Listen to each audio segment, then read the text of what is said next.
What up, y'all? Good morning, wherever you may be. Welcome to another episode of KM Videos True Stories. Welcome to another episode, KM Videos True Stories. I get my ball, you know what I'm saying? Cruising down the street in my city car. Oh, I hit front, back, side to side. For my glow, my dog, the pimp, the hog. Check it out. Sweatshirt and long socks. That was it. I never stopped banging. I started banging hard, then I got so hard till it was a shame. Welcome to another episode of KM Videos True Stories. Today's story takes place in 1996 after we opened up the Crip module in Lynwood, part of LA County Jail.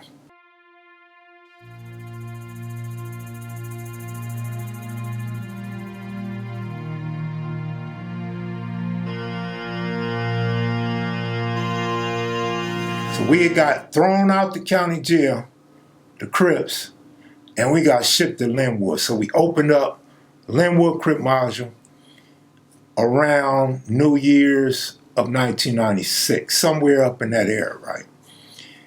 And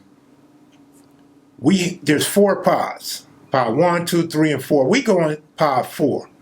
And they come up with this new rule that you must go in a cellie with an enemy. And it's only 2-man cells.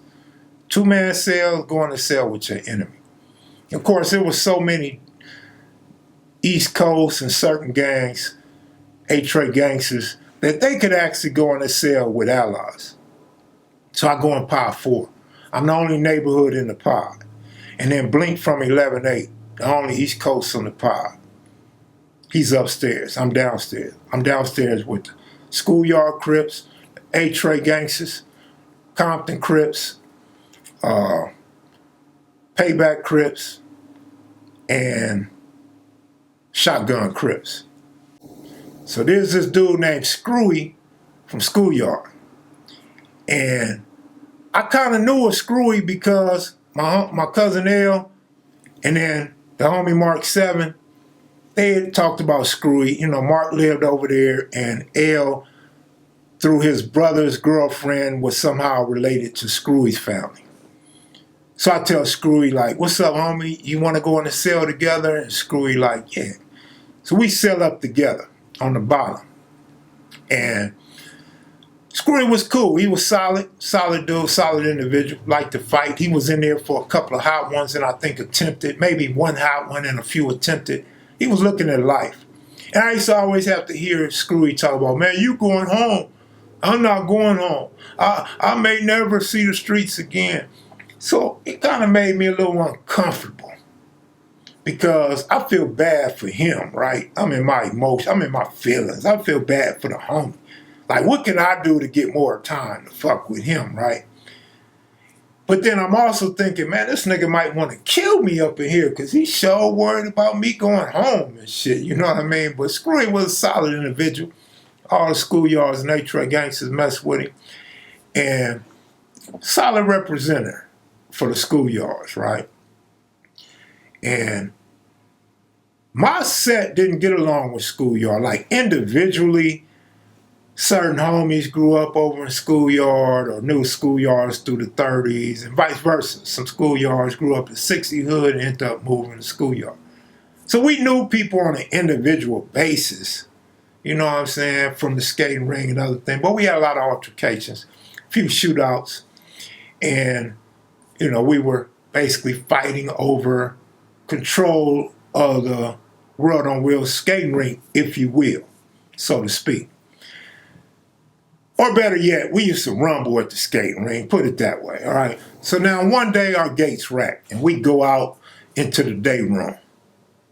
And we all out in the day room. It's probably maybe 8 of us or 10 of us, 12 of us, no more than 12 of us. I think about 10 of us. We out in the day room, chilling. So the female deputy says, it's time to lock it up. Watch the gates are opening, watch the gates are opening. So you don't get your hand or your foot or your body stuck in the gate. The gates meaning the cell doors. So everybody goes back to their cell. But Screwy stays in the front where the deputy's at, the deputy control booth. And I'm walking to the cell. So she shut everybody's cell, locked them in but us. And she said, go back to your cell. Like, she's getting irate now. She knows something going on. Go back to your cell. We say no. So I said, damn, Screwy, what's up? He said, man, just go on, lock it up. But I'm like, nah, that's my cellar. You know, through all these stories, that's how I am, man. I'm the nice guy that's going to follow rules and protocol. But when I see a comrade in a situation, I'm always down to join that situation, right? And so I don't know what's going on. I don't know what's going through Screwy's head. I mean, his name is Screwy Loke, like he got some loose screws in his head or something, right? But I'm going to stay down with the homie. And Screwy's woofing like, man, you call the goon squad, I'll fuck them up. And whoa, man, I ain't afraid to get down with the police. I don't want to get down with no police, especially the goon squad. We already had our situation in the county jail with Cowboy from Footloose and Screwy or two of the few that stayed down and squabbled back. Let me see if I can find a clip. They pulled us out, and they put out the Crips and the other modules. They got the busting on Cowboy and them, the four deuces and four trays. They bust so hard the sink came out the wall. So you know them guns was powerful.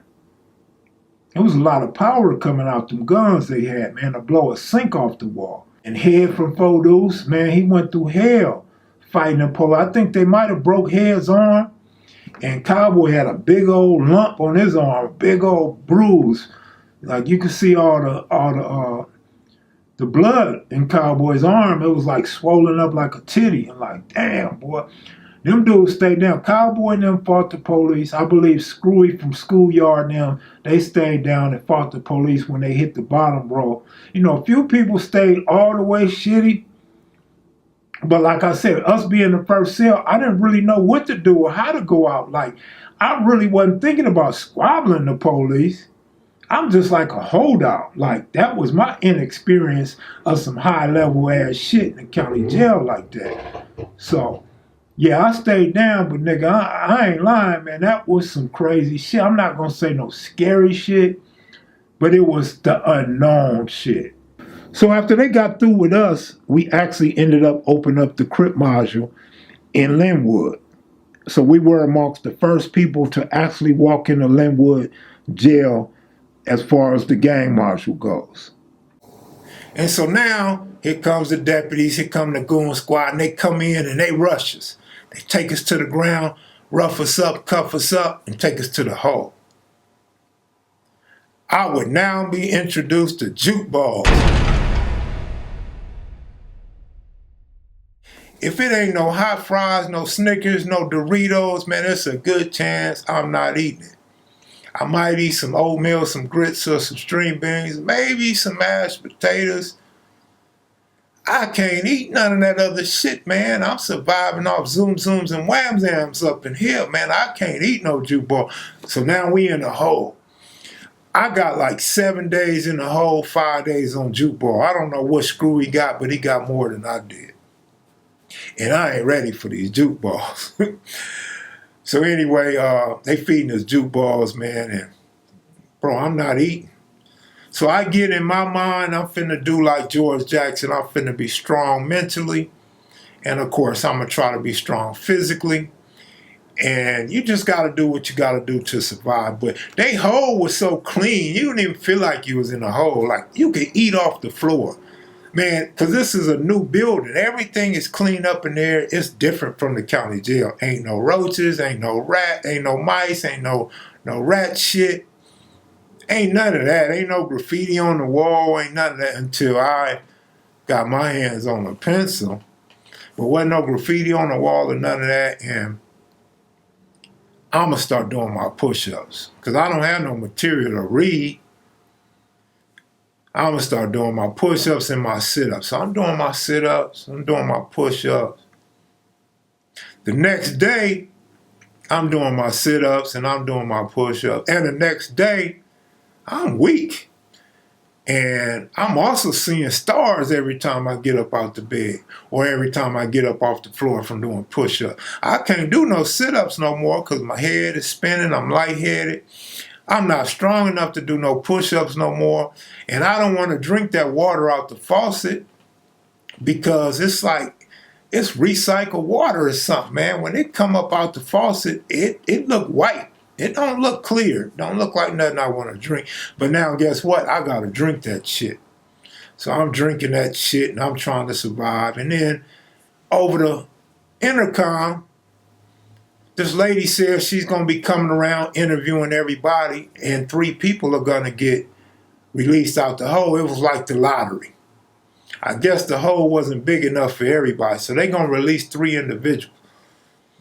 And they talking shit. Everybody yelling at this lady over the intercom. And then she comes walking through. People being disrespectful toward her. They talking about sodomizing her, nutting on her, bring some Vaseline so they could whack off to her and all this old disrespectful stuff. But she's a black woman, so I'm not even on that tip. And I'm not going to be that disrespectful anyway. So I'm like in a 2nd or 3rd cell. 1-man cells in the hole. And she comes, she talks to the people in, I think, cell 1. And he's being disrespectful. She moves on to cell 2. He's being disrespectful. She comes in my cell. I'm being cool. Like, what's up? She's like, what are you in here for? Oh, they locked us up for, not locking it down. Like, we don't get enough day room. So I felt like we needed more time to be out. She asked me about my education, kids and stuff like that. And I don't feel like I gave a great interview. I don't feel like she gave great questions and I didn't have a lot to talk about. So she moves on. And she moves on and she moves on. So she goes around the whole hole. And then I get a call over the loudspeaker that I have a visit. So I'm like, oh, I got a visit. So I'm already knowing something good done happened because you're not getting no visit up out the hole. I go out to visit. It's my mama, my baby mama. My dick is hard as Chinese arithmetic. And my 2 kids. So I'm happy as hell. So I'm out there visiting. I'm like, I'm in the hole. I'm light. I'm so light, I'm white. And mom's is talking about my skin color. And I need some sun and all that. Well, we don't get roof time. We don't get backyard time and all that shit. We had an hour program on the roof like once a day or every other day or some shit. But no sunlight. And I'm just happy that I'm in there. I'm telling them I'm in the hole. And boom, I go back to my cell. They tell me, get my shit. I'm going back to the crib module. Man, I'm happy as hell, man. I ain't got to worry about no more jute balls because I used to take my jute ball and throw it to the tray slot and bounce it up off the wall. It would come bouncing back like a bionic bounce ball. I kid you not, man. The meat was like rubber. Whatever was in that jute ball, it was like rubber, homie, for real. So I was happy I didn't have to do the rest of the time on jute balls. So I got let up out the hole probably 4 days in, 3 days on jute balls or some shit like that. 5 days in, 4 days on jute balls. I get let up out the hole. Man, I was so thankful for that shit, man. I just couldn't do no jute balls. So they sent me back to the crib module. So now I go back to the crib module. And they put me in a cell with Baby D from A-Tray Gangster. That's going to do it for this episode of KM Video True Stories. I'm going to tell another story or 2 about the Lynwood Crip Module in the upcoming videos. For now, hit the like button. If you're new to the channel, please subscribe. Don't forget, I got these stories coming up for y'all. Y'all won't want to miss the next one. It's a really good story. I'm out of here, y'all. Salute.